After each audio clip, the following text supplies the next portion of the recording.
뭐 이 얘기를 쭉 하고 있는 와중에 삼성 서울병원으로 잠깐 가보겠습니다.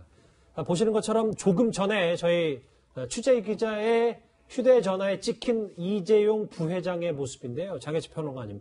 아직 이제 본격적인 빈소는 혹은 오늘은 아마 가족 중심의 빈소와 장례 절차가 시작이 된다고 하는데 일단 이재용 부회장이 조금 전에 삼성 서울병원 장례식장에 도착을 한 것 같습니다. 네, 뭐 물론 삼성 관계자 확인에 따르면 이재용 부회장이 이미 이건희 회장의 임종을 같이 지켰다고 합니다. 아마 임종을 지키고 빈소가 이제 차려지게 되면서 공식적으로 빈소를 지키기 위해서, 상주로서 빈소를 지키기 위해서 이 삼성병원에 도착하게 된 것 같고요. 예. 삼성 관계자 전원에 의하면 오늘 25일 하루 동안은 외부 조문보다는 가족들, 삼성과 가문 가족들의 조문이 이루어지게 될 것 같고 아마 예. 내일부터 조문을 거부한다고 했습니다만 정재계에서 지금 조화도 이미 빗발치고 있는 상황이고 뭐 대통령이 보내는 청와대 조문이나 이런 것들은 제한적으로 받게 되지 않겠습니까? 그러한 조문은 내일부터 받게 되면서 가족장 형태로 4일장이 치러집니다. 그래서 오늘 28일 발인이 예정돼 있는 것으로 현재까지는 언론 보도가 나오고 있습니다. 예. 조화가 왔던 이 장면들도 한번 사진으로 만나봤는데요. 저희가 삼성 서울병원의 변화, 뭐 혹은 움직임이 있으면 바로바로 전해드리도록 하겠습니다. 사실 앞서 경영인 이건희 삼성의 초창기 모습을 저희가 만나보고 있는데요. 당시 이건희 회장 이런 말을 한 적이 있습니다.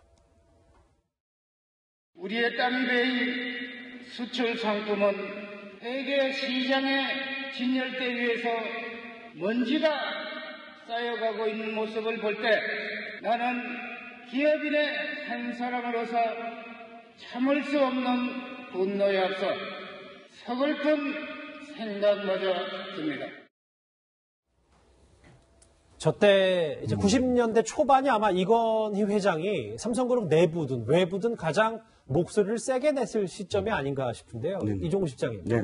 뭐 저희가 계속 언급해도 지나치다 않을 정도로 삼성의 신경영이 아마 이 삼성 쪽으로는 가장 뭔가 삼성을 탈바꿈한 모멘텀이 아닐까, 분수력이 아닐까. 그게 바로 프랑크푸르트 선언 아니겠습니까? 네, 그렇습니다. 신경영 선언이라고 또 명칭이 되는데요. 프랑크푸르트 선언은 사실 뭐 여러 가지의 어떤 그 계기가 있습니다. 그런데 그 중에 하나가 후쿠다 고문이라고 그 일본인이지만 삼성에 자문을 하고 있었습니다. 그런데 후쿠다 고문이 56쪽짜리의 보고서를 제출을 합니다. 그 보고서를 들고 프랑크푸르트로 가면서 가는 와중에 비행기 안에서 다 읽었다는 겁니다. 예. 그런데 아주 충격적이었다는 것이죠. 그 안에 56쪽 뭐 전부 다 사실 내용이 충격적이었겠지만 그 중에서도 14쪽 분량의 부분, 디자인과 관련된 부분이었습니다. 짧게 소개를 하면 후쿠다 고문은 이렇게 표현을 했습니다. 삼성전자의 그 임원들에게 디자인의 시안을 보여주면 A안과 B안과 C안을 이렇게 보여주고 선택하라고 하면 이렇게 대답을 한다는 거예요. A안과 B안과 C안을 다 절충해서 하나의 안으로 만들어 와라. 즉, 이것을 이 후쿠다 고문은 도저히 디자인을 이해하지 못하는 그런 결론이다. A안 따르고 B안 따르고 C안 따른데 각각 예. 컨셉이 따른데 당시만 하더라도 디자인에 대해서 생각하는 것이 이럴 정도로 굉장히 뒤떨어져 있다. 바꿔야 된다라는 그런 솔루션을 제시를 했고요. 거기서 기반을 해서 지금 이건희 회장이 프랑크푸르트 선언에서 모두 다 바꿔라라고 이야기하는 건 그간의 그 이 삼성이 이 양적 경영으로 갖고 왔던 어떤 그런 업적 여기에 지금 취해서 도저히 임원들이 바뀔 생각이 거의 없었다는 걸 판단하고 그렇게 목소리를 높이면서 사실상 국민들한테 이야기하거나 또는 다른 어떤 그런 이 조직원한테 이야기한다기보다는 삼성의 경영진, 삼성의 임원들에게 사실 질타를 하면서 모조리 바꿔라라는 그런 선언을 했거든요. 예. 이 선언이 사실상 이건희 회장의 가장 눈여겨볼 대목이었습니다. 예. 반도체 진출을 제한하고 그리고 프랑크푸르트 신경영을 선언한 것. 이게 이제 이건희 회장의 결정적 세 가지 장면 중에 1, 2번일 텐데요. 3번 얘기를 짧게 하고 얘기를 좀 나눠보겠습니다. 최영호 소장님. 네. 앞서 저희가 그 일대기 영상에서도 봤지만 일명 애니콜 하형식이라고 해서 이 부분이 아마 삼성으로서는 불량품을 양보다는 질로 바꾼 뭐 네. 이런 측면이 아닐까 싶기도 합니다. 그러니까 모습을 보여준 거예요. 이렇게 우리가 돈 받고 물건을 파는데 이런 것을 우리가 불량품을 줄 수 있느냐. 그러면서 진짜 저거는 전 세계에 없는, 유례가 없는 화형식이 가는 거죠. 그래서 이제부터는 진짜 100% 양품만 생산해서 소비자에게 내겠다.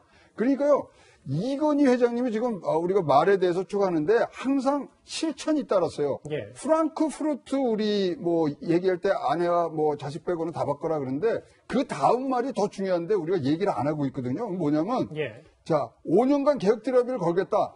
그리고 나서도 바꾸지 않으면 내가 간두겠다 이랬어요. 사실은 그때 그 말이 더 울림이 있었고 삼성 직원들한테 굉장한 이 충격으로 다가왔거든요. 예. 안 되면은 회장이 직을 걸고서 하겠다. 이런 얘기를 했고요. 그 다음에 지금 말씀하셨는데 애니콜 화형식 몸으로 보여준 거죠. 당시 저게 500억 정도가 됩니다. 그거를 다 태우면서 이제 재료를 하겠다. 그리고 뭐를 하냐면 라인 스톱제라는 것을 이제 갖다 옵니다. 만약에 조금이라도 뭐 불량품이 기미가 보이면 라인 스톱 시키겠다. 이것이야말로 자기 말과 행동을 같이 갈 수 있는 아주 배수의 진을 치는 그런 두 가지 아주 결정적인 모습. 그것이 지금의 현재 삼성의 아주 밑거름이 됐다고 보여집니다. 밑거름에 또 한 가지가 있는 게 바로 이건희 회장이 계속해서 강조했던 인재 경영입니다. 관련 목소리 잠깐 듣고 오겠습니다. 항상 삼성이나 제 인사 방침은 신상필벌. 잘하는 사람은 더 잘하게끔 발탁을 하고 못하는 사람은 과감하게 누르고 뭐 이런 거는 변함이 없습니다. 예. 이재용 사장의 부회장 승진 여부가 관심을 끌고 있는데요. 그 승진 여부와 역할의 변동이 있는지 없습니다. 자리도 변동이 없고 역할에도 변동이 없다는 예. 말씀이신가요? 예. 저희가 이 경영인 이건희의 지금까지 쌓아왔던 공들 하나씩 살펴봤는데 공과 뭐 빛과 있으면 그림자도 있고 뭐 이런 부분이 당연히 양면의 부분도 있을 텐데 이인철 소장님 자동차 진출 실패가 이건희 회장에게도 뼈아팠지만 우리나라 경제에도 꽤 뼈아팠습니까? 이걸 저희가 어떻게 맞습니다. 돌아봐야 됩니까? 아마 IMF를 맞으면서 강도 높은 대기업 간 빅딜이 이루어졌던 단초가 됐던 산업이기도 합니다. 아마 이제 명암을 따지자면 이건희 회장의 그 리스크 크게 세 가지로 꼽아볼 수 있습니다. 지적하셨던 것처럼 자동차가 우리가 굉장히 급부상했던 1990년대 말 그때 이미 대우자동차, 현대차가 있었음에도 불구하고 자동차를 하겠다라고 선언하면서 이듬해 IMF를 맞습니다. 그러면서 이제 결국은 르노, 삼성 쪽으로 넘어가게 됐고요.